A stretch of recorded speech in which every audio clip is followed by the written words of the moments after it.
Hello. Probably not so long video today.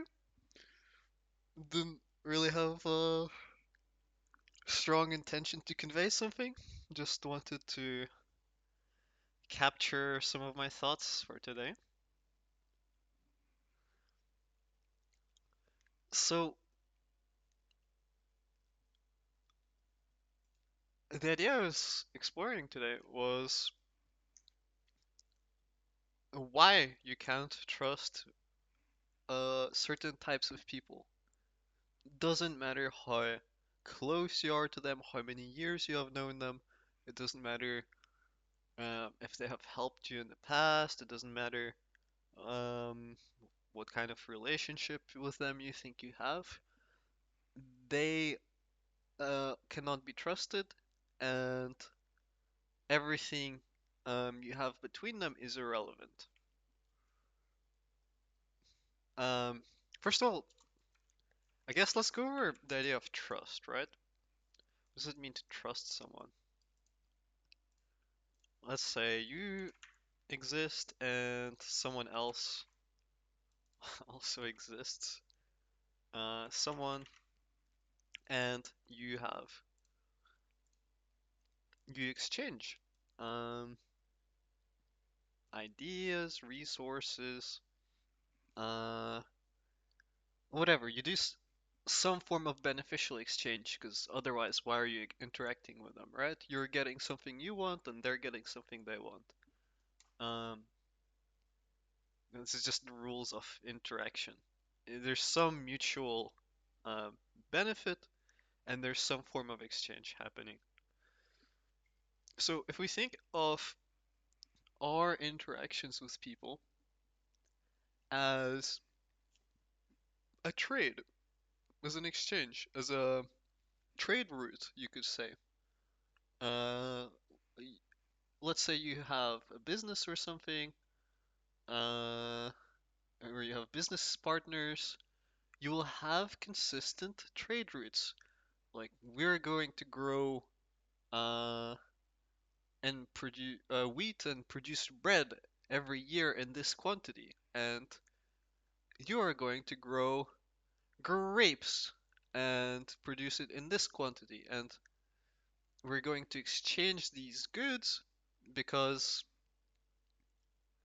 for us it's hard to grow grapes in our climate, and for you it's hard to grow bread in your climate.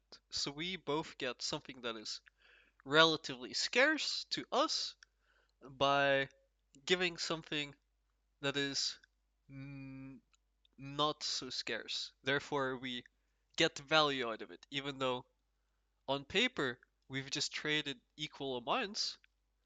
Uh, But to us, we have generated value because we have traded something that is trivial for something that is scarce. And that way, both parties profit, right? So that's kind of like a economics or trade perspective, right? When you build any form of relation with someone, any form of trade, it works exactly the same way. Trust comes from having a partner who is um, likely to uphold their end of the bargain. So even someone that is um, or it will always deliver their end of the bargain and never try to fuck you over and never gonna switch, um, is always gonna be upfront with you with whatever they're doing. Let's say the prices of the grapes go up and they're like, hey, um, it's harder for us to produce grapes. Um, I am thinking of looking to other partners. I would still consider that trustworthy in a sense that um how should I say? Okay. Uh no, I've ruined the explanation a bit. So someone who has their interests in a consistent way um is easy to trust because their interests aren't going to switch. They're not going to go, I need bread, bread, bread, and then one day they're like, you know what, I don't need bread anymore. And in that situation, if they don't need bread anymore, they don't need your trade anymore, so they're going to close it. So if you're looking for business partners or trade partners, you should look for people that have consistent demand for something that you can give, and ideally is unique to you, or you have maybe high quality of it or quantity of it, uh, because they have no reason to. Um, it just doesn't make sense for them to stop trading with you if it's beneficial to them, right? It's just logic. They can see the value in interacting with you, and through that, it's basic math. If I interact with this guy, I'm always gonna profit, and if I don't, I might not profit. But so okay, I've explained the kind of economics perspective from it. There are people that are completely incapable of this type of analysis. As in, or they're not able to do so. For example, gambling addicts. If you think of like cost per return or something on gambling. Hmm. Uh, I'm going to put my money and I have a small chance of winning big, or I'm probably going to lose. That just shows a basic lack of ability to choose beneficial trades for your time and resources. Um, for example, they might be very emotional. They might be very driven by impulses or pleasure-seeking behavior or chasing highs or whatever, right? You cannot trade with such people reliably. Why? Because you could be offering. Okay, I will go on a tangent, but it will make sense why. There is such a concept, despite many discussions I've had with people, which they just can't comprehend this concept, and I find that to be pretty retarded, of objective value. Almost everyone that I've spoken with can't fathom this concept. There is a way of quantifying or measuring value to you that is relatively easy to make objective and reduce the degree to which it's subjective by a large amount. For example, you could look at different metrics. So, for example, how something makes you feel, right? That's 100% subjective. Or okay, let's look at something like designer clothes or branded. Um, I don't. Yeah, designer clothes. Let's go with that, right? Or actually, let's go with cars, right? We have car A. I don't know. I'm just gonna look cheap car.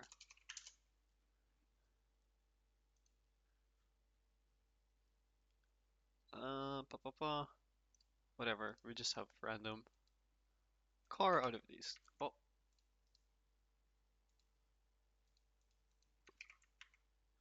my god. We have car A.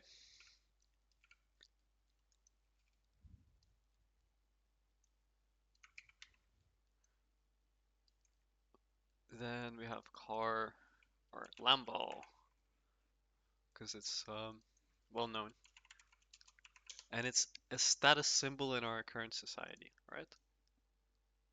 We have a Lambo. So you could say, well, it's impossible to objectively evaluate the difference in value between these things. And I will tell you how to do so. Uh, it's really not that hard. I don't understand why this is such a hard concept, but it's really not that hard. You look at the things that it gives you. For example, uh, if you were to compare the two cars, can it drive? Let's think about it. Both cases. Can this car drive? Does it have wheels? Okay, I'm not gonna be that pedantic. Uh, so yes, both yes. Um, how about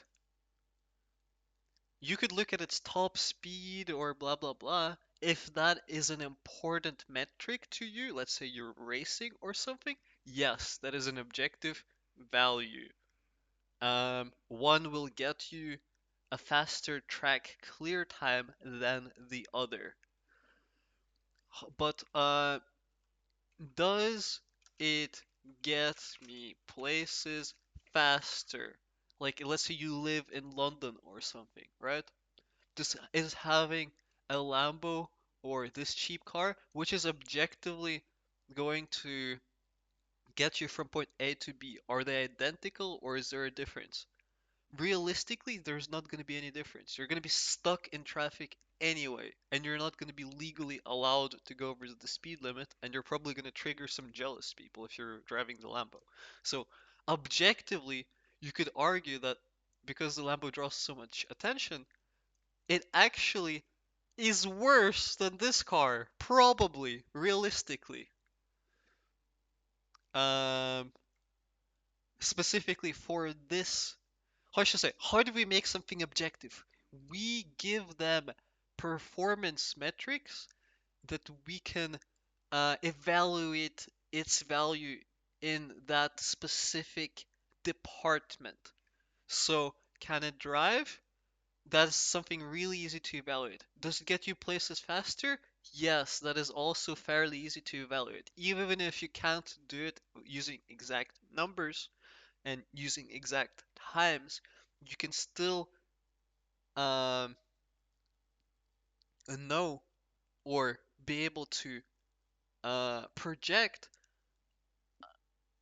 if there's going to be a difference in the two. Even if you don't know for sure, uh, you still are able to compute a value, uh, just not with 100% precision. You're able to do it slightly, which still makes it objective. Uh, Even saying something like it will an average get me to places faster, but not always. Um, that's something that is still objectively true if your logic behind it is true, right? Even if you don't have the exact number, if you even if you don't have it will get me 15 to 30 minutes there faster. Just the fact that it's faster is already fact, right? Which makes it objective. Um, then we can go other metrics like which will get me more attention. Wow, the Lambo wins, right? So if your important metric is to get more attention, then Lambo is objectively better. And, I'm not saying to uh how should I say?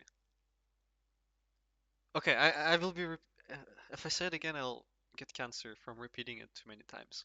So what makes something objective is having the ability to ask the questions which allow you to quantify its value.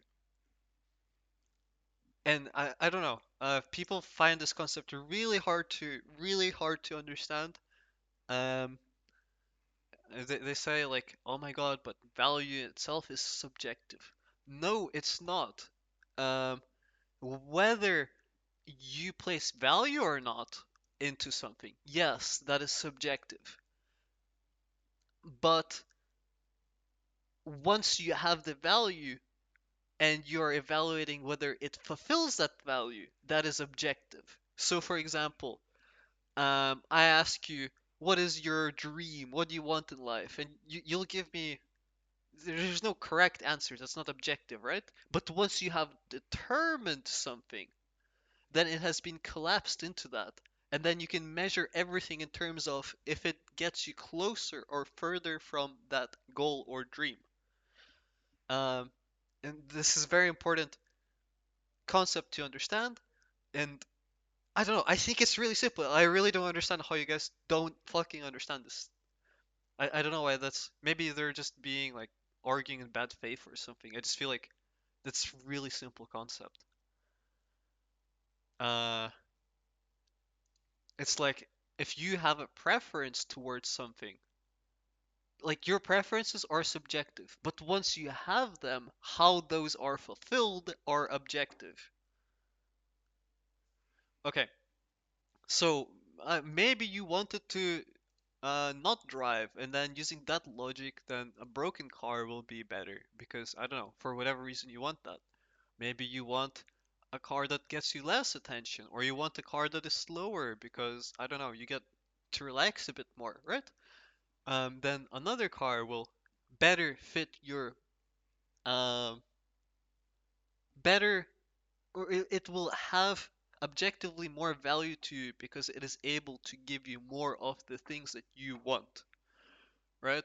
So in terms of when you're trying to choose a car to drive, you should have the capacity um, to evaluate what you want and how things bring you closer or further from what you want. I will do a stereotypical example of failed women romance because for some reason it's something that comes into my head um, at this exact moment. Um, I don't know, for some reason that's like the main image, but it's like the uh, I don't know how to say it. It's like the icon of this example for me. Um, I'll get to that later. I'll keep and it'll eventually loop into this. Um, so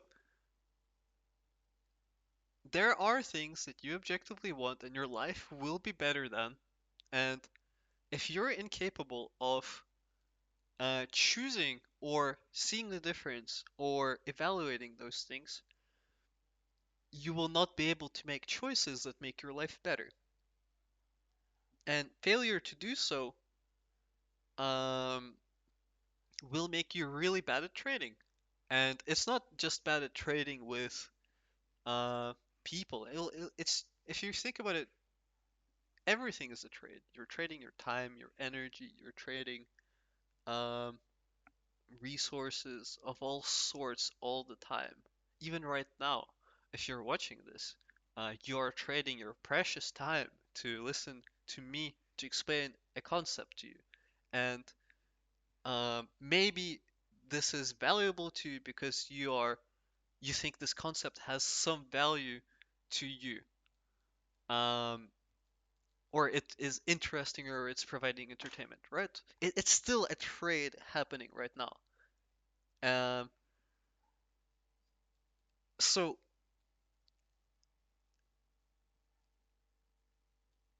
there are things. Uh, okay, uh, if we were to try to frame it, it looks something like you have things in your life uh, that you want some way or another. Um, and or your life is better with. Like your life is objectively better. It's like uh I don't know. Imagine waking up with cancer or without cancer. It's like, I don't know. That's kind of subjective. Maybe I do want to wake up with cancer. Like, come on. Like, if that was true, just kill yourself because arguably life is not valuable to you using your own logic, right? Um, And it's like even the fact that you're still alive shows that you value it enough to not end it, or whatever. Okay, so there are things that can make your life more miserable or better, right? And you are constantly making series of decisions that affect how you live your life and will affect the future of how you will live your life. And w- when you're trading with someone who understands what they want from their life and understands their values and is able to see the connection between the things uh, that they're getting and how they affect their life, then those people are trustworthy, reliable, and consistent. Uh, for and now we're getting to the failed romance. So let's say you have a partner or someone you're in love with, right? Or you want to enter a relationship of trading with them on a uh, on like you want a very close knit connection or trade with them. You want to be their partner or something, right? Uh, partner in life, or I think that is the term people use.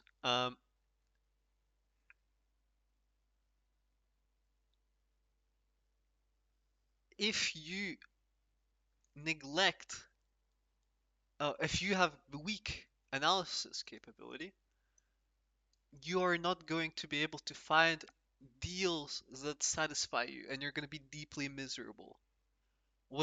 And generally, uh, these people either one exploits the other, or both people are retarded and they end up both miserable, which is the most common in my understanding.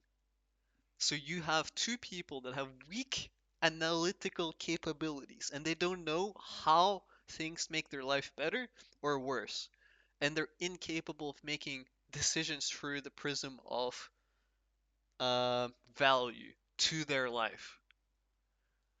And because of that, they enter relationships or contracts that are unfavorable to them or offer very little value to them and give away things that maybe, how should I say, they enter trades that are not profitable or not very profitable. They give something, but they don't get the same in return. And there can be same height you can have here, both parties win. The same can also be true where both parties lose. Just because there is a losing party doesn't mean that the other party was an abuser. That means that you guys just entered a bad trade. For example, let's say you have two types of people. One is interested in astronomy, right? Another person is interested in, um, I don't know, something far from astronomy, geology, right? Uh, they're literally opposites actually, because astronomy is looking at things that are outside of the Earth, and geology is at looking at things inside of the Earth, right? And these two, let's say, if the geology person also has interest in astronomy, then yeah, it could be an interesting trade. You have masters of their crafts together. Wow. Geology plus everything that's outside of the Earth. Wow, they have knowledge of the whole universe. They're unstoppable. But realistically, if the geology person has very low interest in astronomy, and astronomy guy has very low interest in geology, um, then all their exchanges are going to be not profitable. This guy is like everything he can offer, thoughts wise, is or insights wise, is gonna be related to astronomy. And I'm assuming they have very one-dimensional personalities where they only have one thing they can talk about, right? Um, or let's say they're obsessed. They're like, savants in their field that are just they only care about their work, right? And this guy's only gonna talk about geology, and this guy's only gonna talk about astronomy. What is going to happen? When the geology guy talks to astronomy guy, the astronomy guy is gonna be like, "Oh my God, he's talking about rocks again. That's not interesting." And then when astronomy guy starts talking about stars, he's like, "Oh my God, he's talking about stars again. Uh, how not interesting." And it will have low perceived value. You are trading something that isn't in demand to that person. And even the fact that people enter these trades is just a sign of low analytical capabilities. Um, or some other, mental issues, right? Um, so, why did I bring up the unhappy wife or whatever, the struggler woman? These are women that uh okay, you know what? I'm not gonna go into it yet because there's another concept um which even better highlights it, which is why do people have bad analytical capabilities? What produces such people? Why is there so many of them? Uh why is basically almost every single person is like this? Why? Because they're incapable of owning their how should I say they subscribe to ideas. They consume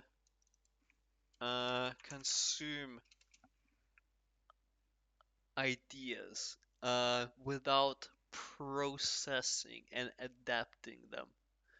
Even right now, if you're watching this or listening, vast majority of people that I have coached um, watched it or have engaged with my coaching in a way that they were consuming the ideas, which prevents from them to adapt those ideas and actually be able to fully leverage them. So, for example, let's say you're a very short guy. You're 4'6", you're a midget, and you have consumed uh, some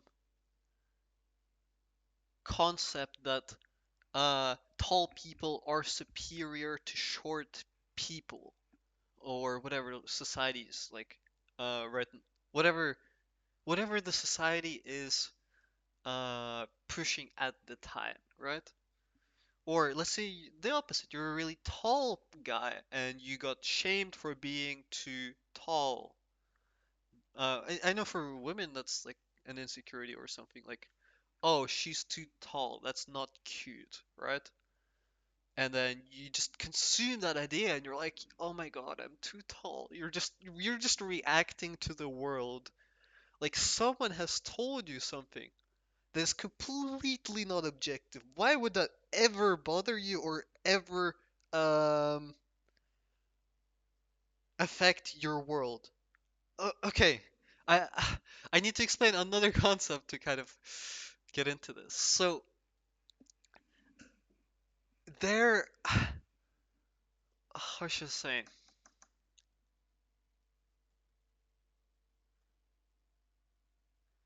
You need to be able to so back to the idea of you need to understand the way your life is objectively affected. Your quality of life is objectively affected. Not some abstract concept like I will buy this designer clothes and I will be happy. How will that make you happy?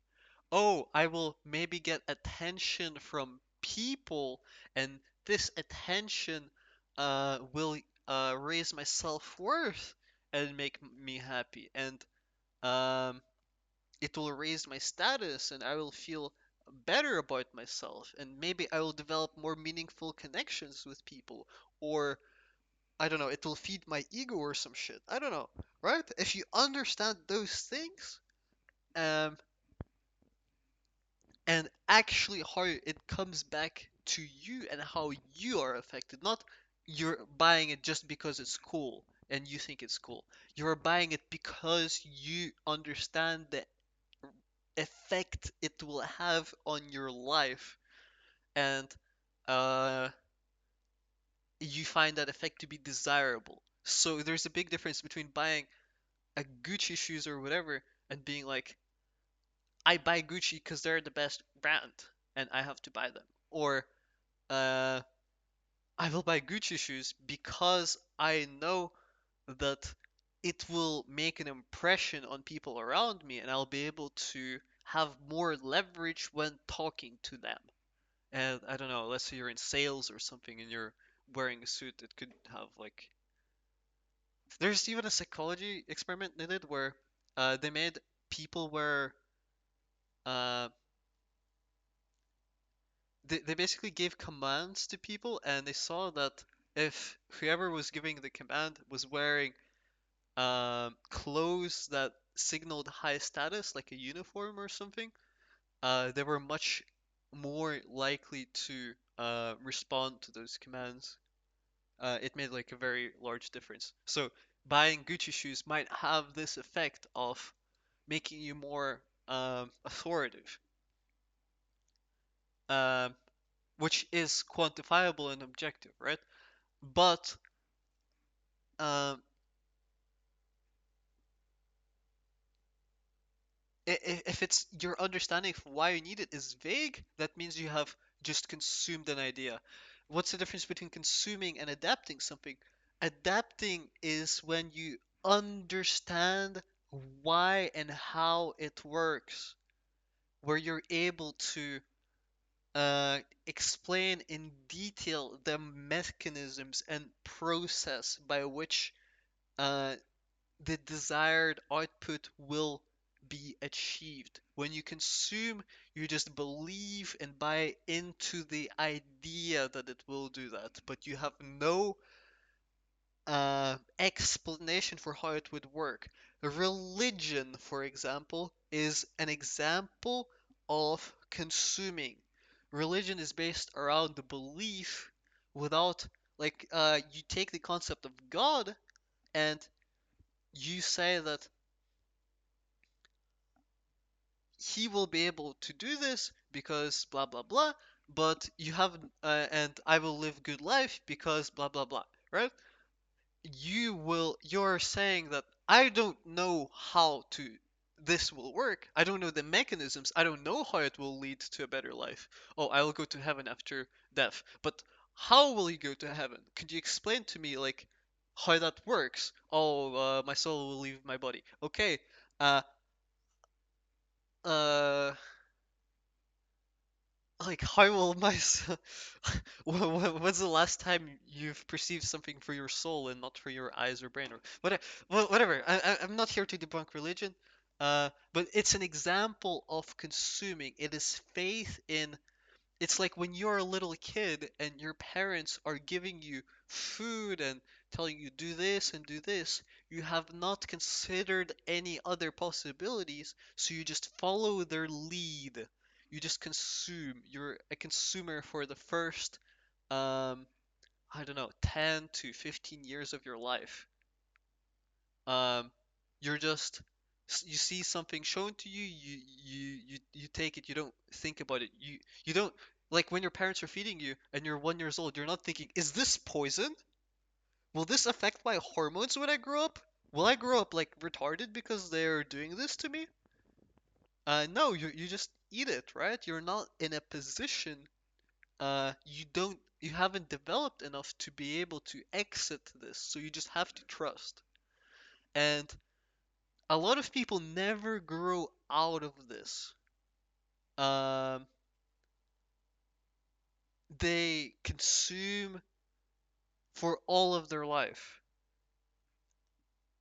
In a sense, they consume ideas, they consume concepts, they consume rules. How can you tell if someone is a consumer?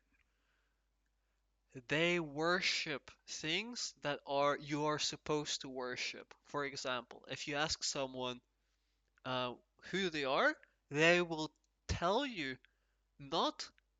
Uh, they will tell you using, or they will go out of their way to show how highly respected they are within society or something like this. Or, ho- for example, it's the types of people that are like, they don't take who you are as a personal question. They take it as oh, I earned this much and I do this job and I hold this position in society.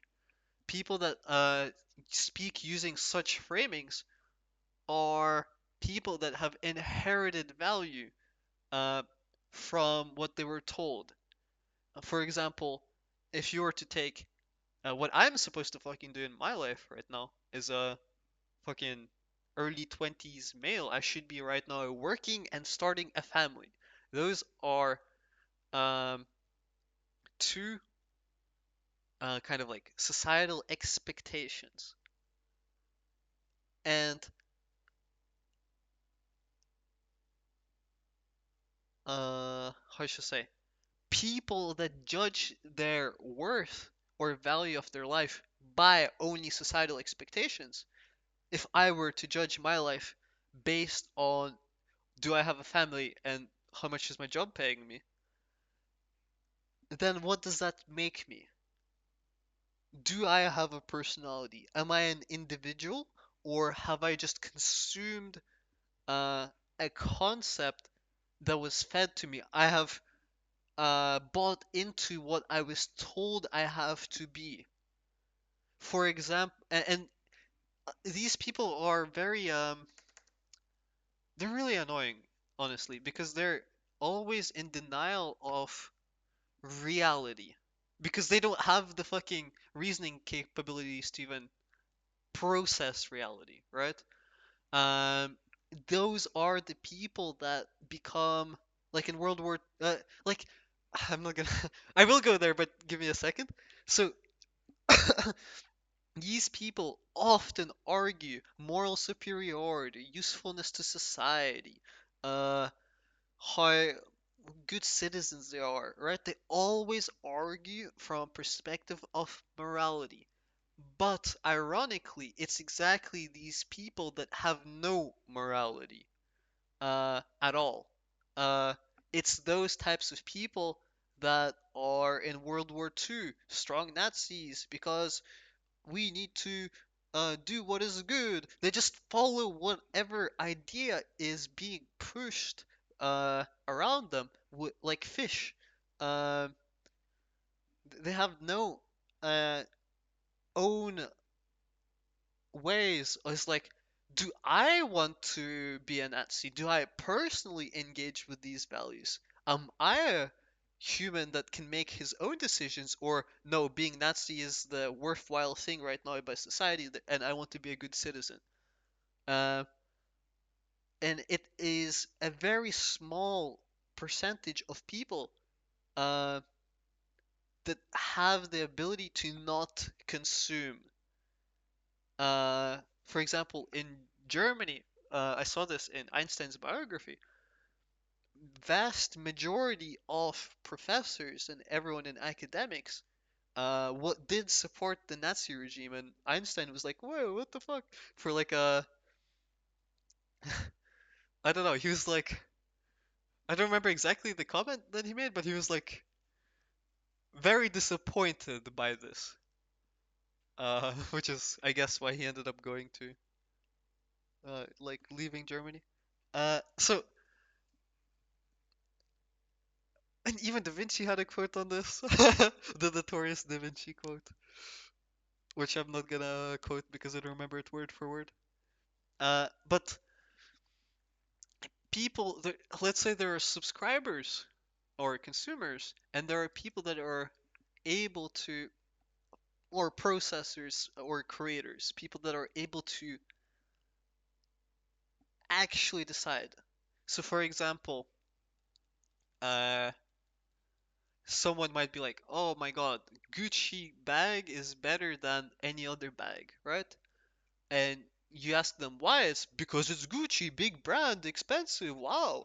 Or you could analyze it in terms of, does it have more storage? Do I need more storage? Is it comfortable to hold? Is it a nice material that I enjoy interacting with? Do I have an allergy to this? Does it give me, does it fit with my aesthetic that I want to portray to people or whatever, right? It's same how even though Lambo is way more expensive, way more status, it's probably worse for this thing, which is which is why we get cars in the first place. We get cars to get to places faster. And let's say you live in London, central London. Does the car even get you places faster? Like, considering how traffic is, how hard it is to find parking? It probably doesn't. So using that logic, it's actually probably objectively retarded to even buy a car in the first place. Um, but very few people even go there with their reasoning. And they just subscribe because their boomer parents or whatever, or society, have told them, yeah, you need to get a car. Yeah, you need to do this. And they have never, like, went out of their way to think, like, how will having a car affect my life? And is that the direction that I want to go with my life? Do I think it will bring me to a better life? Um, so in that sense, even your hardworking, like, uh, stereotypical, like, hardworking, relatively good at whatever they do, competent, uh, people are very often just slaves to the ideas that they have consumed. Okay, and why, when you're trading with someone, that's important to understand. Why is that important? This is important because if they consume ideas or subscribe to them instead of actually breaking them down, that makes them incapable of uh, seeing things in terms of their own interests. In other words, they, even if you do things that are in their interests and have value to them, they will not be able to value it accordingly. For example, uh, finally, we're getting to the unhappy wife, uh, the poor, uh, the poor housewife or whatever. Uh, it is a story of someone who is looking, uh, you are trying to trade with someone who is just trying to copy trading of others.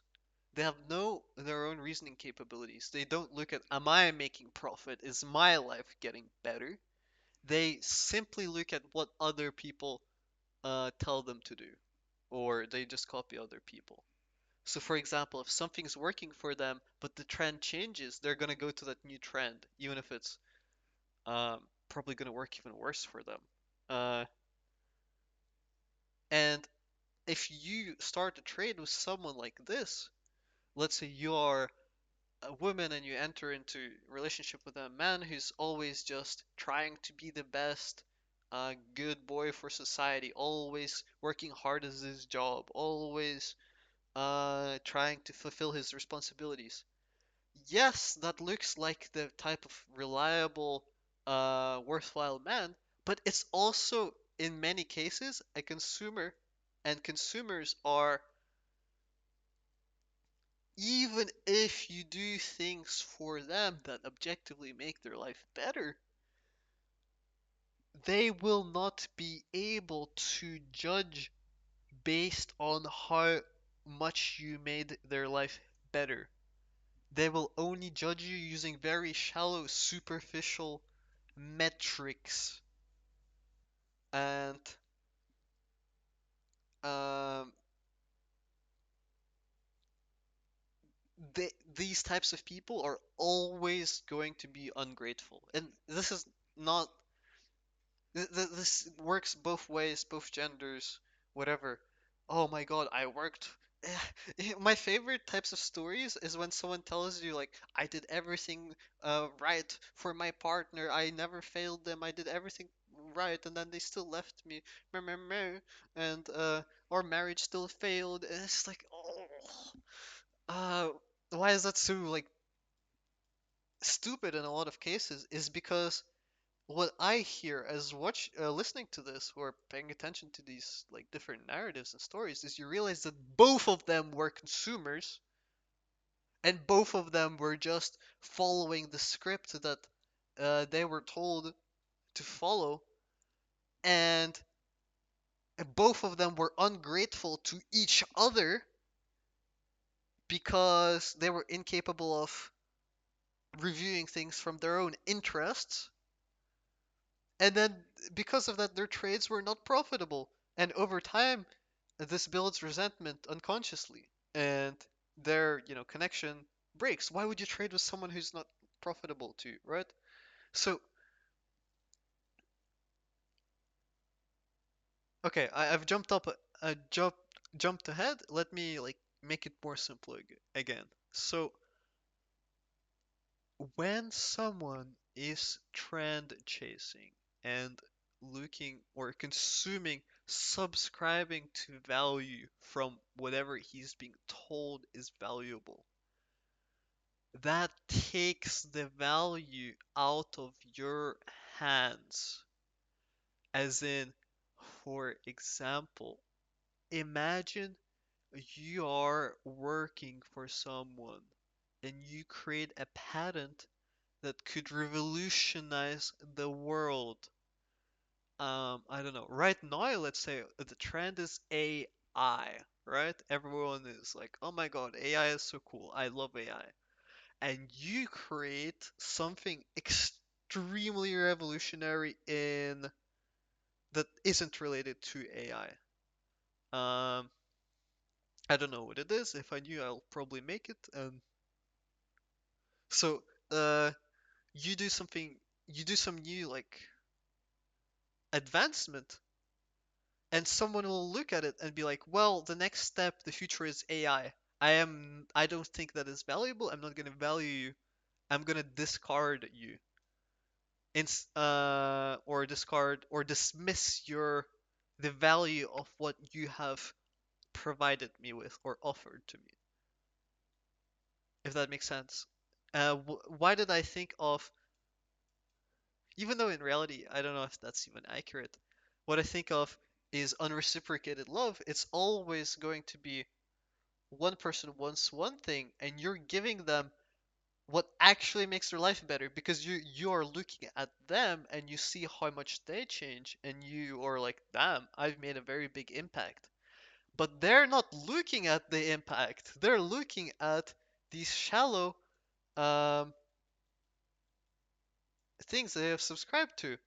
And they're like, the numbers, what do they mean? Are the numbers going up or not? It's like they become ignorant and blind to how their own life is affected, and because of that, they will devalue whatever you did. And that is very, how should I say? This is very significant. If someone, imagine you're trading with someone, and they're telling you that whatever you're giving them is worthless and you need to pay 10 times more, uh, that can change how you see the trade, and it might stop being profitable for you. So It almost guaranteed will. So,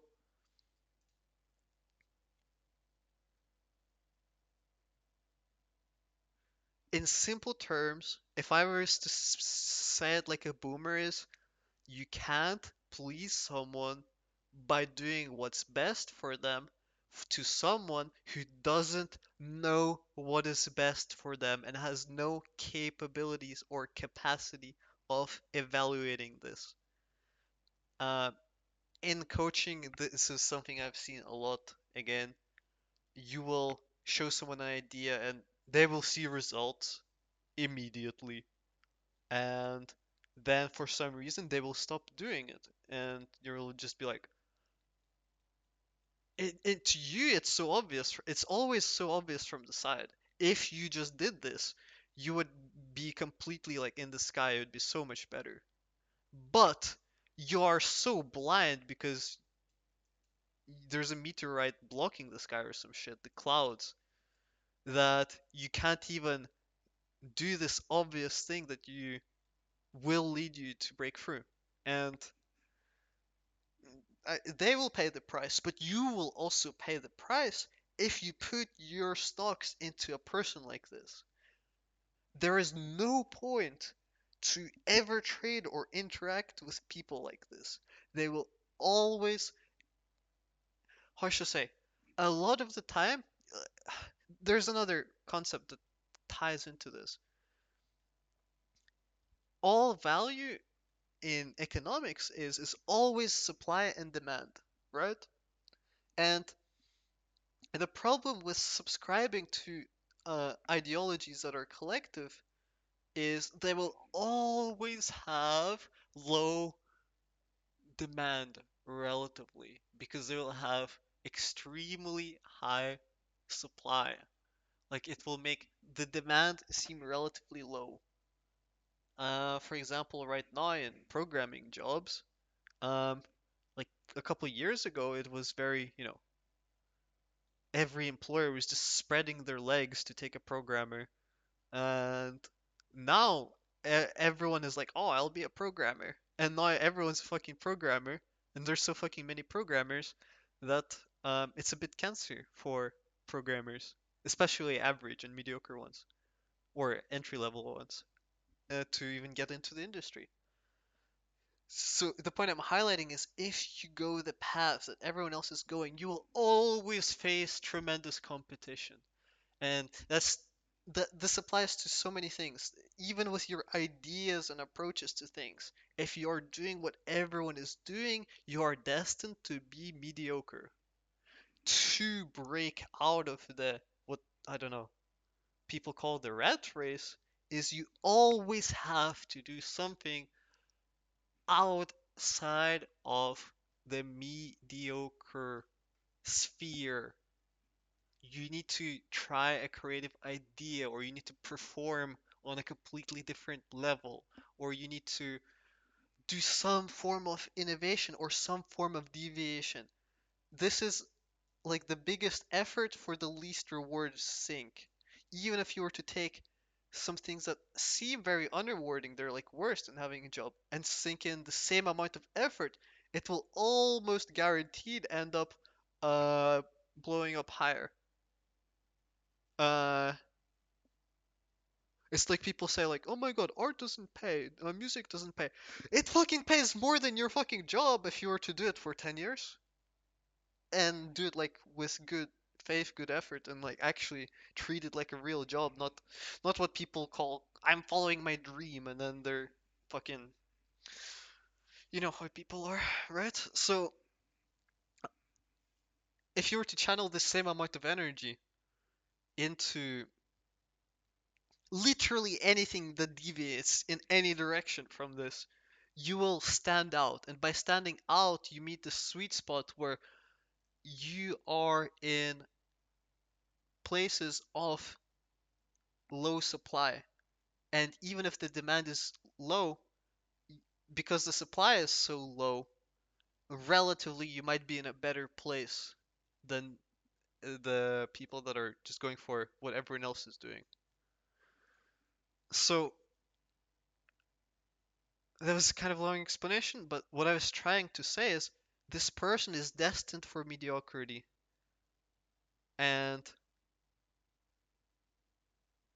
if you are trying to make someone's life better, you will, and you're even remotely proficient at it, and you're looking at them, so you're actually able to evaluate whether it has effect or not.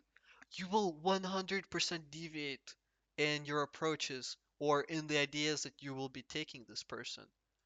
You will 100% deviate from the norm.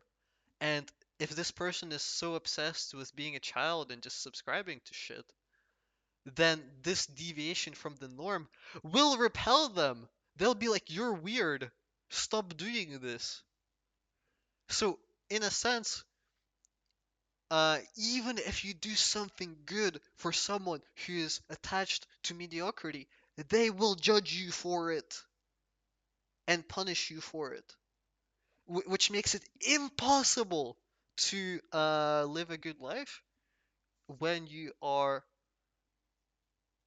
in a relationship or in an exchange with someone like this. All the good things you do get punished. And because all they want from you is mediocrity. And they will always be chasing that high, but they'll never really reach it. Like everyone thinks that they will just do what everyone else does and be like everyone else, and if they just keep doing that, there's something special about them. This is just hope. This is just faith, and faith, doesn't correlate with results. As in, faith is important, sure. It's very important. But faith needs to be with a plan or some sort of like, oh, I really feel like this car will really solve all my problems. That's consumerism. That's again subscribing to ideas. It's not actually tracking down how it will do that, which will actually let you parse it out and actually attain it. Okay, so back to the original idea. Why can't you trust someone who is um, obsessed with this or someone who places a big emphasis on society and big value on just being a good citizen is because they are consumers and they're not really free in their thinking and they are incapable of evaluating things from their own unique um, needs. And in that sense, they can't, how should I say, what makes the connection of or trustworthy interaction is when both parties, or even just to one party, what makes you have high degree of investment in this exchange is when you see value in this exchange. And if you are exchanging with someone whose emphasis and value is on something that is outside of your control and outside of is just arbitrarily being changed. Let's say like one day we tell you that it's cool to have Lambos, and one day I will tell you that uh, rare collector, I don't know, Ladas are in fashion. It's just something as arbitrary as that, and these guys just oscillate between these trends. You will never uh, kind of get through to them. They will never be able to perceive the value of the deal that you're um, of the exchange that you're having. And if maybe you might have a good exchange so far because maybe the things that you offered were in alignment with their expectations. The moment the tide changes, the fashion changes, the culture changes, or their uh, views of this shift, Uh, because it's completely arbitrary. As in, how should I say? The more you base things on objective things, the more consistent they are. Um, I have another example. I feel like this happens very often when I speak to them. I don't know if that's like my own problem or my own form of autism or whatever, but I will often reach a stage, and I'm not talking romantically, I'm talking literally anyone, um, where let's say we were interacting, we were trading, and we had a positive exchange, but then it always reaches a point where something is beyond the norm, right? And everything that I offered so far improved their life, and that's why the exchange was um, positive from their side. But going past this crosses their how should I say understanding of the world, and they're unable to objectively reason it. And most people never break through this barrier. And in that sense, even when I was relatively normal, I was still always looking at things that make me better and prioritizing them, even though I did have a lot of beliefs that were holding me back. But I was at least trying to, and I had this compass, right?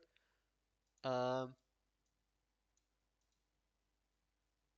I would basically end up always breaking through certain barriers eventually over time and always severing connections with whoever I met at different phases because they were like permanent residents in their bands. Meanwhile, I'm progressing through these bands, trying to iterate and try to find a point where I would be, um, my best, and I'll probably keep doing that for the rest of my life. But um, I have never, ever in my life managed to keep a friend through these transitions. As in, there are some people that I still have relatively, we have amicable relationship, but it's not really based on a strong exchange. It's a very limited, very short exchange, if that makes sense. It's not like a consistent or stable uh, trade.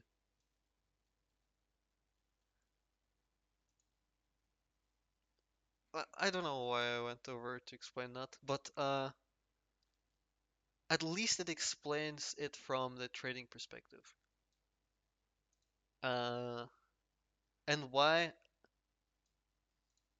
I guess the lesson I'm starting to learn is personally, I was always, always trying to set up exchanges with people in such a way that we would both profit so much and we'll create a sur bleh, surplus of resources. Uh, but I'm starting to realize that basically everyone I've interacted with, it was actually impossible. It's like you cannot create a surplus with people that don't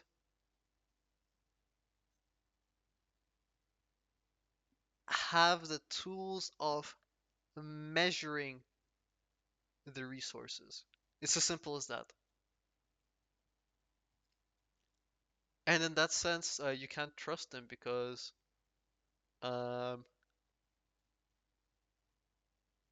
I don't know. Let's say you live in really religious part of the world or whatever, and you're like, I have just discovered a new way to do this. They're like, ah, heretic, burn him on the fire. Like the good old days. Um,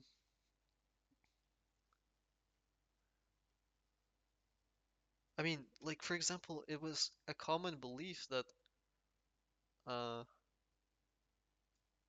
the world was geocentric, and people that were proposing heliocentric model of the world would be like, for example, Galileo Galilei, he was under house arrest for I think most of his life by the church because he um, was talking about these ideas.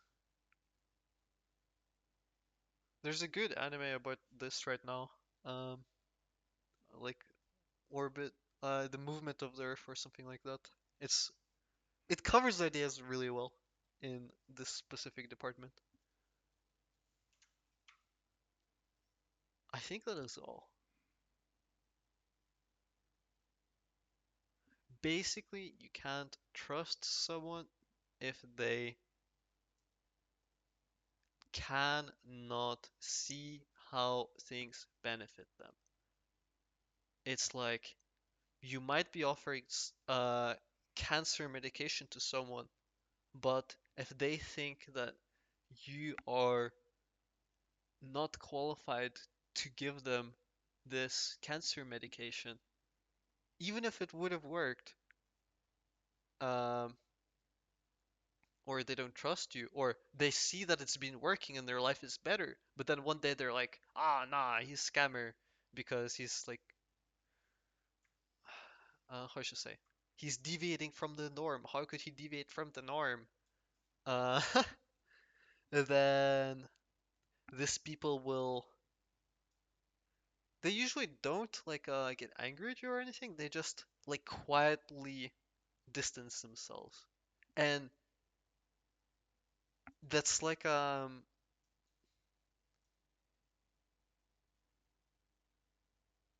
that was always going to happen. There is nothing that you can do. There's nothing that you can change. There's nothing that you did wrong. It's that this person, probably not even consciously, got upset or couldn't conceive um, of an idea that deviated from the norm so much. It was outside of their reasoning capabilities that they were just like, nah, fuck that. I'm not even bothering to think about it. And they just like soft escape. Um, yeah, I don't know. I don't know. For me, that's like a pattern I'm observing in people all the time. Maybe to other people it's not so obvious, but to me it's like the most obvious pattern. I have yet to see a pattern more common than this. Okay.